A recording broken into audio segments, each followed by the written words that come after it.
Hola, mi nombre es Gustavo, soy peruano, pero vivo en Australia desde hace un año, ¿no? La idea de este video es mostrarles un trabajo que he hecho en las últimas semanas respecto a un modelo para poder pronosticar el desarrollo del COVID en el Perú. ¿Cómo inició este interés, no?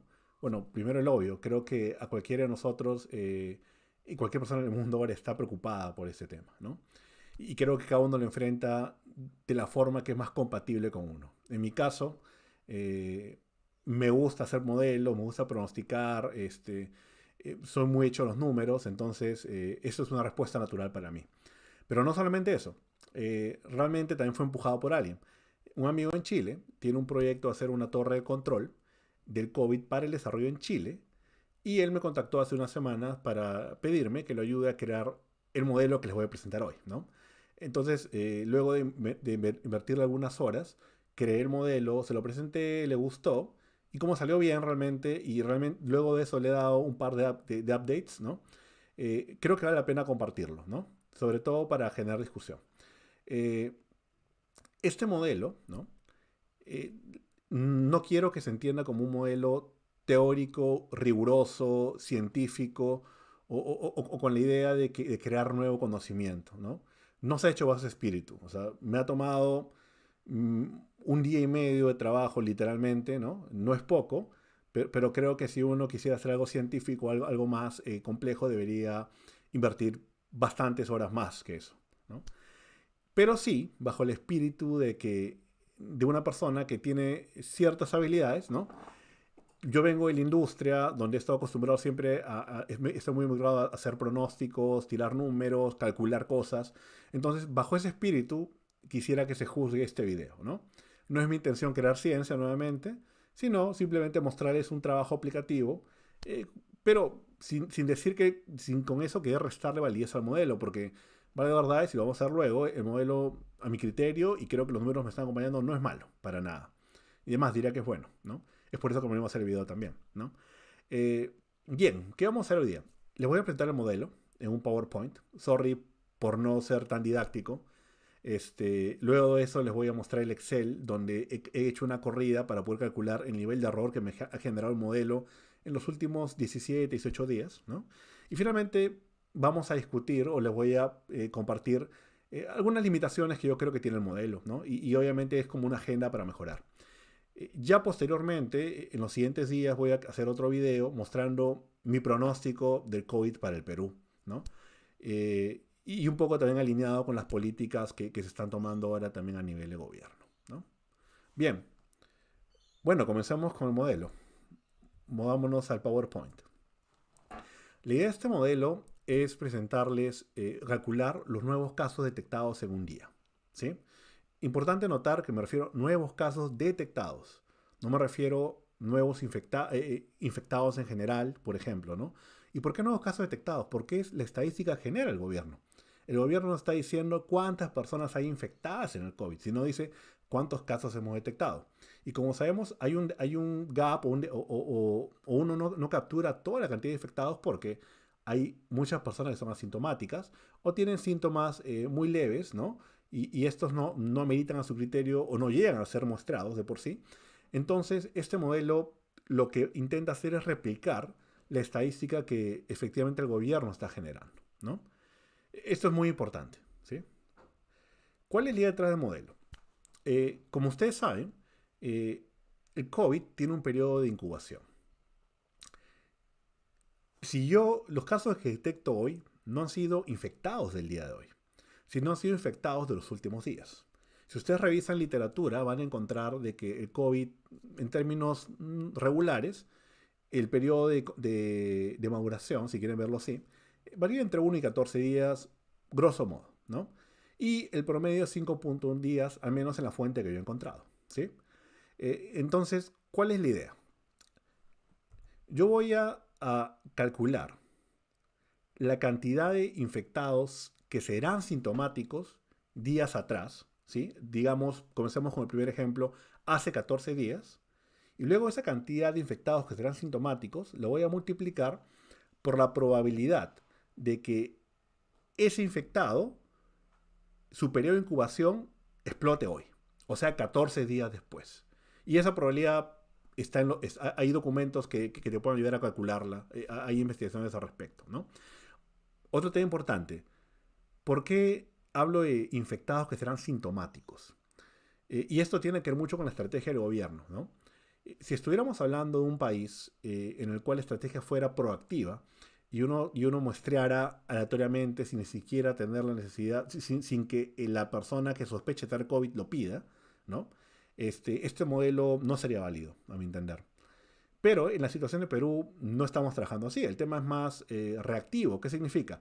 Que si me siento mal, voy y solicito una prueba o me la hago, ¿no? El nivel de proactividad es muy bajo en todo caso, ¿sí?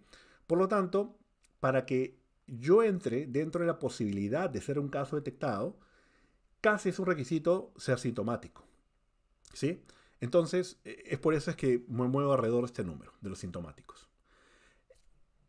Volviendo al ejemplo del día 14, hace 14 días atrás, calculo cuántos infectados sintomáticos hubo hace 14 días, cuál es la probabilidad de que esos infectados de hace 14 días su enfermedad genere síntomas o sean detectados 14 días después, o sea hoy, y repito ese proceso con los siguientes días, con el día 13, 12, todo, hasta llegar al día 1. Como pueden ver ahí, calculo los infectados que serán sintomáticos ayer, por la probabilidad de que alguien que se infectó ayer sea sintomático hoy, ¿no? Esa es la idea del modelo. Entonces, si cerramos esta idea a nivel de una sumatoria, es simplemente la sumatoria de esta multiplicación desde el día anterior hasta el día menos 14, ¿sí? Matemática simple, de colegio, nada del otro mundo todavía, ¿no? Ok, ¿cuál es el problema? No es que uno tenga, pues, gran facilidad para calcular cuántos infectados serán sintomáticos en determinado día. Eso es algo un poco complejo de calcular. La probabilidad no tanto. La probabilidad, como le dije, es parte de estudios. Hay papers que te ayudan a esto. Y es más, yo luego les mostraré qué supuestos he hecho y el nivel, qué tan acertados son, ¿no? Entonces, enfoquémonos en este número. Los infectados que serán sintomáticos en el periodo T-I. T-I, ¿por qué? Porque el I puede ser 1 hasta 14, ¿no? Según la sumatoria. Estos infectados básicamente son proporcionales. Esta magnitud es proporcional a estos factores.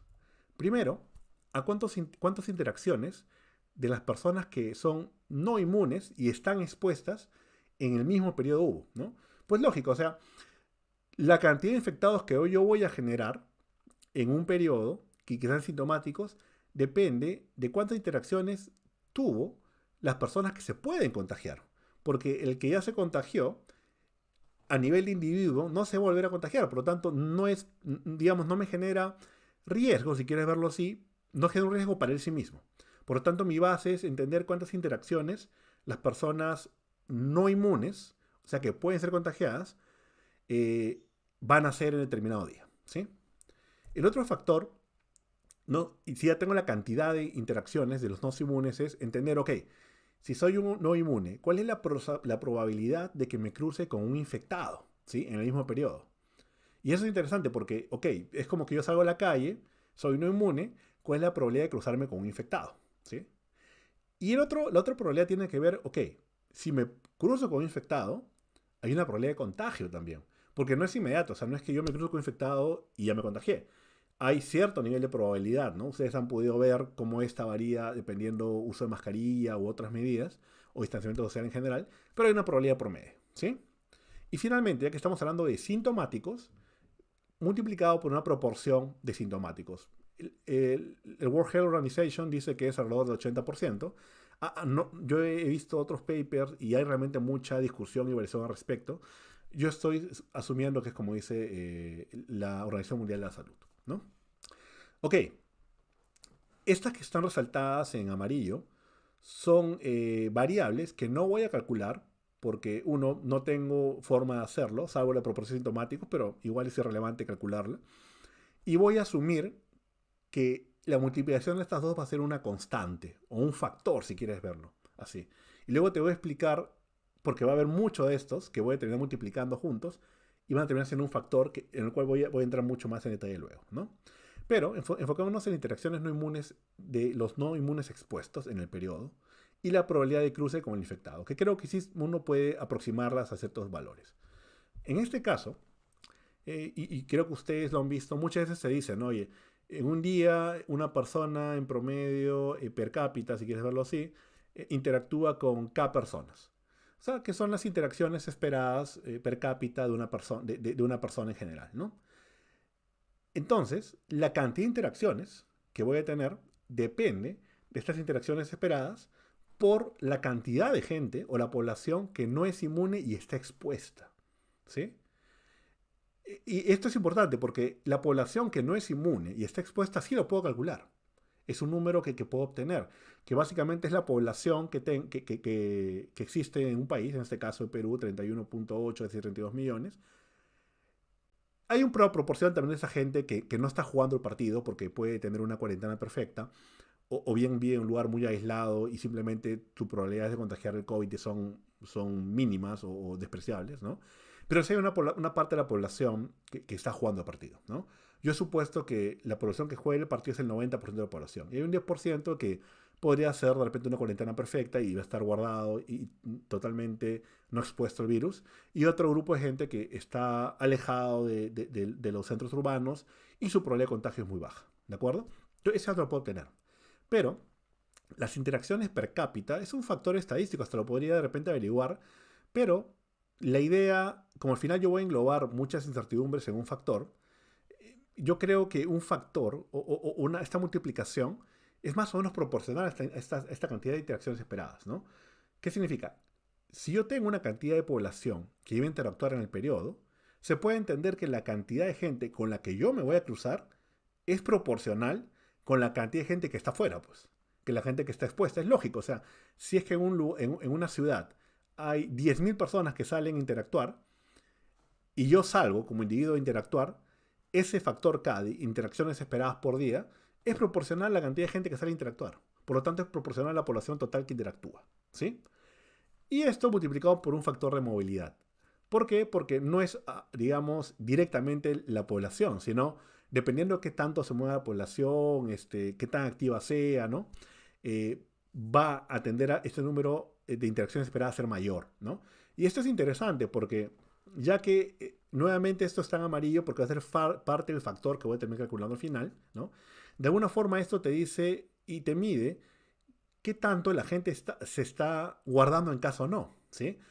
Y finalmente voy a adelantar un poquito, este factor te va a medir un poco el desempeño de tu estrategia de contingencia como país, ¿de acuerdo?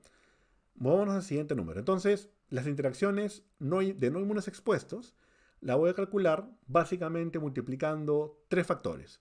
La población no inmune expuesta, la población total que interactúa en el mismo periodo y un factor de movilidad que no lo voy a calcular, simplemente va a ser parte de otro gran factor más grande que luego explicaré más en detalle. Vayamos a la probabilidad de cruce con un infectado. Esto básicamente es estadística elemental, ¿no? Ok, yo salgo a la calle y me cruzo con otra persona. ¿Cuál es la probabilidad de que esa persona sea infectada? Simplemente es, ok, ¿cuántos infectados activos, ¿sí? En el periodo anterior al que estoy ahora, ¿sí? Porque estoy suponiendo de que es como yo termino el periodo anterior, es como comienzo el siguiente periodo, ¿no? Hay. Y eso lo divido sobre la población total que interactúa en el periodo anterior también, ¿no? Es lógico, entonces si yo tengo 10 bolitas en una caja y meto la mano y cojo una, ¿no? Y dentro de las 10 bolitas, 6 son negras y 4 son rojas, yo cojo una al azar y digo, ok, ¿cuál es la probabilidad de que sea roja? 4 sobre 10. Esto es exactamente lo mismo. De la gran población que interactúa, hay tantos infectados activos, por lo tanto, esa es mi proporción, mi probabilidad de concluirse con un infectado, ¿sí? Y esto también está afectado con un factor de aislamiento, que no quiero que se confunda con el de movilidad, porque la movilidad es, digamos, la gente en general, qué tanto sigue moviendo. Pero el factor de aislamiento tiene que ver con qué. Ok, yo ya detecté que este está enfermo, ¿cómo lo aíslo? Lo pongo en una cuarentena obligatoria, en un hospital, en un hotel, en lo que sea, o lo mando a su casa a confiar en él. Eso te va a afectar un poco también el factor de éxito que voy a calcular al final en el modelo, ¿no? Entonces, esta probabilidad está afectada por este factor que tampoco voy a calcular. Ya, si se dan cuenta, ya 4 factores que voy a consolidar en un solo gran factor, ¿sí? Ok. Los infectados activos en un día. Si ustedes revisan las estadísticas, el gobierno no tiene la cantidad de infectados activos en un día. Lo que tiene es los casos activos. Recuerden que infectados no es lo mismo que casos por la proporción de asintomáticos, o en general por las brechas de muestreo, que es lo que pongo acá. Si tu muestreo fuera perfecto, o sea, tú podrías muestrar todos los días a los 32 millones de peruanos, la cantidad de casos activos sería igual a la cantidad de infectados activos, ¿sí? Pero como hay un gap, hay una diferencia por, digamos, las eficiencias, no digamos eficiencia, sino, valga verdad, nuestro sistema de muestreo no es perfecto, no es al 100%, no ocupa toda la población, siempre hay una diferencia, ¿sí? Por lo tanto, hay un supuesto acá, que la cantidad de infectados activos es más o menos, digamos, se calcula en base a la cantidad de casos activos detectados que hay por un factor de muestreo. Y ese factor de muestreo tiene que ver con qué tanto estamos muestreando la población, ¿sí? Si nuestro factor de muestreo es alto, significa que nuestros casos activos van a ser más cercanos a los infectados activos, ¿de acuerdo? Eso es parte del modelo. Ok, entonces hagamos el resumen. Si se dan cuenta, hay unas cosas que se van a cancelar. Por ejemplo, si yo en la multiplicación general, si agrego todos estos factores, la población total que interactúa también se repite tanto en la primera parte como en la segunda parte de los factores que se multiplican, ¿no? Entonces, eso se van a terminar cancelando porque uno está dividiendo, uno está multiplicando. Y cuando ustedes hagan esa simplificación, lo que va a salir es esto: que los infectados que serán sintomáticos en un periodo es más o menos la población inmune no expuesta en el periodo anterior a ese por la cantidad de casos activos en el periodo anterior a ese por un factor de contención entre el periodo menos T1 y menos T14, o sea, en los últimos 14 días. Si se dan cuenta acá, lo que he hecho es multiplicar estos 5 factores y los he consolidado en uno solo. Y lo he rebautizado como factor de contención, ¿sí? ¿Qué es el factor de contención? Es un factor que mide el éxito de las medidas de contención que estás tomando para poder mitigar el avance del virus, ¿sí?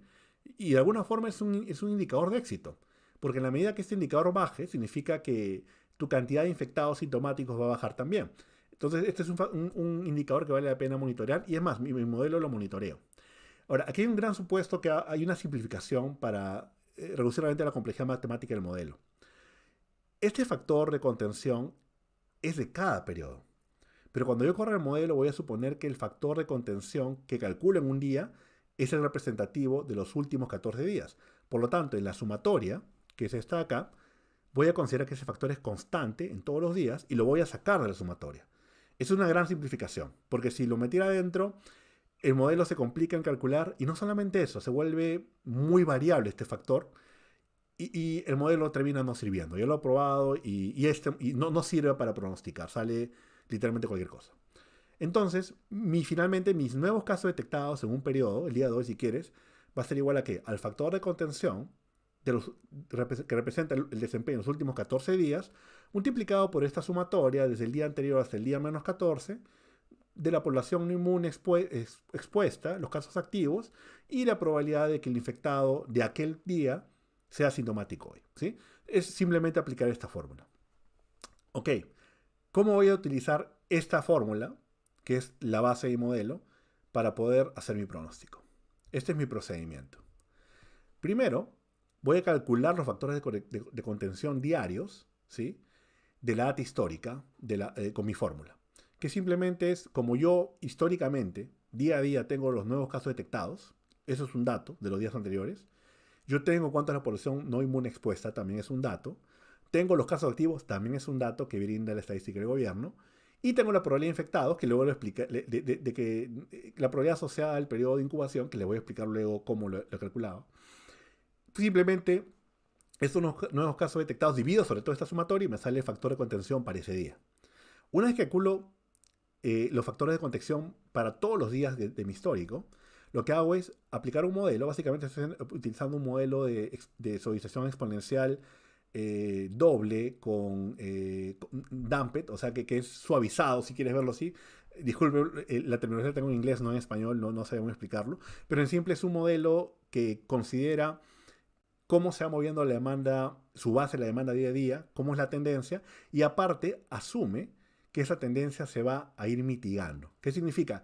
Si la tendencia me sale positiva a crecer, no significa que va a crecer infinitamente, sino que el modelo va a ir cada vez disminuyendo este ratio de crecimiento hasta que se pone estable, ¿no? Y creo que es más realista, porque cuando probé sin este factor de atenuamiento, si quieren verlo así, el modelo me saca datos o muy negativos porque asumía que ibas a empeorar por siempre, lo cual no es cierto, o muy positivos porque asumía que ibas a mejorar por siempre. En cambio, este modelo mitiga esas tendencias esas tendencias de mejora o empeoramiento y te logra un nivel de estabilidad que creo que es algo más realista sí, algo más esperable, ¿no? O sea, una vez que utilizo este segundo modelo para proyectar los factores de contención, lo que hago es calcular los casos nuevos diarios con la fórmula. ¿Por qué? Porque ya tengo la proyección de los factores de contención. Los casos activos los tengo que también proyectar. En mi caso, estoy utilizando la suma de los últimos 18 días de casos diarios. Luego le voy a explicar por qué he utilizado esto. Y la población no expuesta en los periodos anteriores se calcula. Porque si se da cuenta, para calcular lo de hoy, necesito la población expuesta de los datos anteriores, de los últimos 14 días, ¿no? Bueno, normalmente del día 2 al día 15, si son un poquito más estrictos con la matemática. Entonces, para calcular hoy, no requiero la data de hoy. Entonces me cojo el histórico y cada nuevo dato, un nuevo caso detectado que calculo, me da nuevamente una población no inmune expuesta. Lo van a ver mejor en Excel, ¿sí? No es tan fácil explicarlo realmente en una hoja, en una presentación. Y finalmente, ¿no? Bueno, utilizo la sumatoria de los últimos 14 días diarios para los casos activos. ¿Qué es lo que les decía, ¿no? Hay una corrección acá, porque inicialmente me iba con 14, ahora es con 18, realmente lo último que estoy utilizando. Ok, esta es la explicación del modelo. Espero que haya sido lo más clara posible. Sé que no es muy fácil explicar esto. Y ahora vamos al Excel para mostrarles el nivel de exactitud del modelo, ¿sí? A ver, déjenme acomodar un poquito y estamos acá. Perfecto. Bueno, les presento al famoso factor de contención. Esta es la variación que ha habido en el factor de contención más o menos hasta los primeros días de mayo, ¿no? Hasta el 5 de mayo, que es el último dato real. Recuerden que estos Excel que estoy presentando, mi objetivo es mostrarles el cálculo del margen de error que estoy manejando con este modelo, ¿no? Esta parte roja que pueden ver es mi proyección de aquel entonces, o sea, al 5 de mayo, ¿sí? De cómo iba a evolucionar el COVID en Perú. Como se dan cuenta, mi modelo había capturado que hay una tendencia a mejorar. Efectivamente, los casos están... Y esto es interesante. Tú puedes estar aumentando en casos diarios, pero tu tendencia de factor de contención, ¿sí? Puede estar mejorando, ¿no? Y esto es algo muy interesante de entender, ¿no? Es que hay un lag entre el comportamiento, digamos, que tú estás percibiendo ahora, porque básicamente lo que percibes hoy es producto de los últimos 14 días, ¿sí? Entonces, es normal de que tú puedas tener, de repente ahorita, muchos casos, pero si quieres verlo de esta forma, si esa cantidad de casos diarios cada vez crece más lento, de alguna forma te dice que tu factor de contención está mejorando. Pero en vez de capturarlo de esa forma, lo he capturado con este factor de contención como ya he explicado. Pero como pueden ver, el factor de contención disminuye porque la tendencia es a bajar, pero luego se comienza a ralentizar esa disminución y se estabiliza en un factor, ¿sí? Lo cual me parece más realista y más conservador. Ok. Algunos factores importantes para explicarles. En este caso he supuesto que los asintomáticos o leves es 80%. ¿Qué significa? Que realmente los casos que yo detecto representan al 20% de las personas que realmente están infectadas. O sea, si tengo 1000 casos, ¿sí? Significa que tengo realmente 5000 casos infectados, pero solamente quedo 1000. Porque hay como 4000 que son asintomáticos o muy leves, que no llegan a mostrarse y no llegan a entrar a la estadística. Esto es el tema que quería mostrarles. Esta es la probabilidad, por ejemplo, de que un infectado del día 14 sea asintomático hoy. Como pueden ver en mi modelo, es casi cero. Lo que he hecho es suponer es una distribución binomial con media 5, porque la media del periodo de incubación es 5.1 días, he puesto 5. Y como pueden ver, las mayores probabilidades están en el día 5 y por ahí, ¿no? ¿Qué me gusta de esta suposición? Leí un paper que decía que la probabilidad entre el día 1 hasta el día 11, ¿sí? Era el 97.5%. O sea, ¿qué significaba? El 97.5% de la gente iba a generar síntomas o incubar su infección dentro de los primeros 11 días. Entonces, cuando yo sumo los primeros 11 días, quizá no sea muy pequeño acá, me sale a 99.78. O sea, hay un margen de error, pero es mínimo. Entonces, esta suposición de hacerlo binomial es muy aproximada y muy buena, ¿no? Ok, vamos de frente a evaluar el desempeño del modelo, ¿no? Hasta acá todo esto es base real, ustedes lo pueden ver, yo lo he sacado de estadísticas del gobierno, ¿no? Y lo que he hecho es aplicar el modelo para que pronostique los siguientes días de infección. Y aquí pueden ver lo que yo pronostiqué y aquí pueden ver lo que realmente ocurrió. Esto es estadística, ya lo tenemos ahora. Entonces, cuando perdón, con lo de acá, pues estoy comparando el nivel de casos totales contra esto de acá, ¿sí? Cuando comparo, calculo un factor de error y como pueden ver, el error es bastante bajo. Es más, al 22, ¿sí? Mi modelo decía, cuando lo corrí aquel entonces, 5 de mayo, que íbamos a tener 111.000 casos y tenemos 111.000 casos. La diferencia es menos del 1%. Si queremos verlo más preciso, 0.4%. O sea, el modelo es bastante preciso, ¿sí? Pero hay una salvedad. Y creo que aquí empezamos con las limitaciones. Es preciso, ¿por qué? Porque mi modelo pudo, mejor dicho, la tendencia de cambio de este factor de contención siguió la tendencia que había en estos días y más o menos se estabilizó ahí. Y lo cual es entendible. ¿Por qué? Porque si es que nada ha cambiado. ¿Qué significa? Estamos teniendo las mismas medidas de contención, la gente más o menos sale a las calles, se expone las mismas proporciones, la misma proporción de gente usa mascarillas, la misma proporción de gente se aleja socialmente, la estrategia del Estado no cambia mucho respecto a aislar a los enfermos, y un gran etcétera, ¿no? Si ese efecto global se mantiene, el modelo es robusto y va a ser capaz de poder predecir. Pero ¿qué pasa si las condiciones cambian? Para bien o para mal, ¿no? Porque ¿qué pasa si mañana todo el mundo comienza a hacer mascarilla en la calle y mantiene su distancia social? Distanciamiento social. Oye, mi modelo no va a ser capaz de predecir ese cambio, porque el comportamiento ya cambió. Pero lo interesante es que, en la medida, como esto se actualiza todos los días, sería capaz de capturar cuánto es ese nuevo factor. Por ejemplo, si el gobierno, a partir del lunes, creo que lo he pedido así, ¿no? Y me parece haberlo leído, no es un medio oficial, lo he leído, así que por favor, si me equivoco, me disculpo desde ya, de que pedía que la gente se moviese con mascarilla. Si todos lo cumplen, no me queda duda de que este factor de contención va a mejorar. Y este pronóstico va a quedar chico. De repente, este factor va a estar mucho más por acá, ¿no? En vez del orden de la -9 va a estar en la -10 o -11. Lo cual va a generar que la curva del COVID sea menos crítica, si quieres verlo así. Pero por el contrario, si el lunes hubieran levantado la cuarentena, por ejemplo, y todo el mundo salía sin protección y a la de Dios, esto iba a subir. Y mi modelo no iba a capturar esa subida porque él está basándose en la base histórica. Ahora, ¿esto es una limitación solo de modelo? No. Cualquier modelo, salvo de que el que esté modelando manualmente ingrese su expectativa de comportamiento para cualquier modelo, pero el modelo por sí no sabe pues qué está pensando el presidente, no sabe qué va a hacer el ministro y no sabe qué va a hacer cada uno de los 32 millones de personas que están en su casa, si van a seguir aislados o no, o si van a cumplir las medidas o no. Entonces, el modelo en ese sentido es tonto, pero cualquier modelo lo es.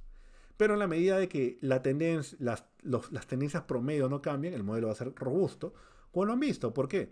Porque, si me dejan contar, 17 días después, al 5 de mayo, el pronóstico que he obtenido es bastante bueno. Entonces sirve, ¿sí? ¿Qué más? ¿Se acuerdan que les hablé de los factores de suavizamiento? Básicamente estos son, no es mi idea dar una clase de suavizamiento exponencial, pero básicamente los resultados me dicen lo siguiente, ¿no? Y es que el último dato, cuando estos datos son muy cercanos a cero, significa que la data inmediatamente anterior a que obtengo en la estadística, es importante, pero no tanto. En cambio, si fuera muy cercano a 1, significa que la data que más importa para tirar el pronóstico sería el dato más reciente. En este caso no, me salen valores muy cercanos al punto 25, punto 3. Entonces significa de que este modelo no es nervioso, en el sentido de que no va a cambiar mucho, porque depende mucho, no solamente del último valor de la estadística, sino de muchos anteriores también, ¿sí? Y este factor teta tiene que ver con este atenuamiento, ¿no? Y un 0.9 significa que va atenuando en 0.9 la tendencia, ¿no? Es un atenuamiento, diría, moderado, no es exagerado, ¿sí? Entonces, básicamente este es el resultado de mi modelo, ¿no? No es mi idea mostrar las proyecciones hoy, lo voy a hacer en otro video y quizá hacerlo acá quincenalmente también para poder, volvamos a la ventana para conversar con ustedes hoy. Bueno, eso es lo que le quería mostrar hoy. Espero que el modelo haya sido de su gusto. Como pueden ver, comprende temas, diría, de sentido común. Que el hecho de que la cantidad de nuevos casos detectados depende de este factor de contención que engloba, digamos, muchas ramas de las políticas que se pueden tomar justamente por luchar contra el COVID, ¿no? El hecho de que esto dependa también de la cantidad de la base de la población que aún no es inmune, por lo tanto se puede contagiar, también es mucho de sentido común. Y creo que también el hecho de que dependa de la cantidad de casos activos refuerza la validez del modelo, ¿no? Y se dan cuenta, yo he visto otros modelos en internet que son, por ejemplo, utilizan modelos lineales de tiempo básicos, ¿no? De tendencia, promedios móviles, etcétera. Pero el problema de estos modelos de tendencia en general, de estos muy básicos, es que no son capaces de retroalimentar el crecimiento de estas variables que he mencionado para poder lograr justamente esto, que la curva en un momento baje, ¿no? Lo cual es sentido común, porque en el peor de los casos, en el supuesto negado de que toda la población se contagie, lógicamente, como no hay nadie más que se contagie, la cantidad de casos no detectados es cero. Pero sin embargo, un modelo que sí es una tendencia va a ser una exponencial que crece por siempre o que baja o otra ecuación que baja por siempre, lo cual no es un buen modelo, ¿de acuerdo? Entonces, yo creo que el modelo captura justamente estos factores importantes de comportamiento de este sistema, ¿no? Y ya vieron que los niveles de exactitud, al menos en estos últimos 17 días, ha sido bastante bueno, ¿sí? Sin negar de que obviamente el modelo no puede adivinar qué está en la cabeza de nosotros, ni cómo cambian nuestras costumbres pues, respecto a afrontar esta crisis. Muy bien, muchas gracias por su atención. Espero nuevamente que esto haya sido de su agrado y nos estamos viendo pronto. Cuídense.